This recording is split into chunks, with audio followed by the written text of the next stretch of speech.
mistři dementálové poprvé.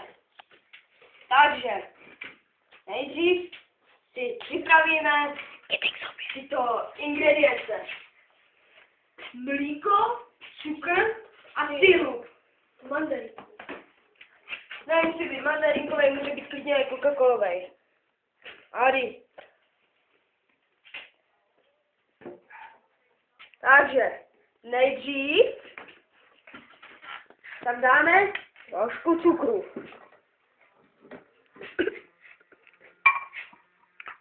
A se pít. Ten. Ukážte trošku. A teďka tam přidáme mlíko. Polovinu. Toto se vám nikdy nesmí stát. Počkejte, dojdu do ledničky pro další. A víš, jak jsem tam třeba v garáži padl, že jsme měli řezidlo? Víš to? My zrovna natáčíme, víš?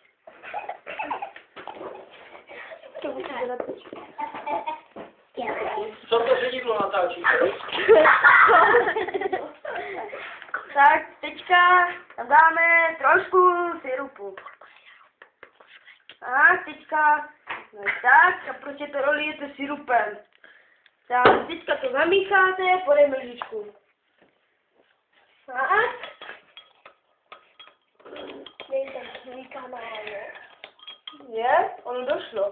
Jdeš pro další. Rád, že to se nebude dát pít. Já ti říkám, než dát to jít pro další. Já to vypiju klidně. Jo? Takže, tady máme další mlíko. Kdyby se vám náhodou stalo, že vám dojde mlíko a nebudete mít, tak zavolejte na telefonní číslo 775 954 230 a já vám dojdu v tom 7 pro další. Ale pak si k němu budete muset, ale pak si pro to mlíko budete muset přijet do Bohutína. Tady ke mně.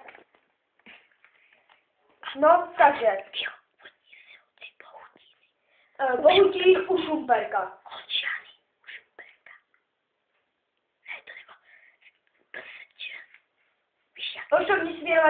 Poštovní směrovací číslo 78962. No.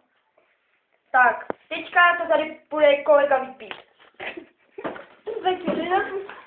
Peťo, nezapomeň, že to je to výtečné, musíte to vypít jako fezeta. Ježiš, to je debil. Ukaž sklínku. Ukaž se. Vydal. Ty vole. Tak toto jsou mistři dementálové.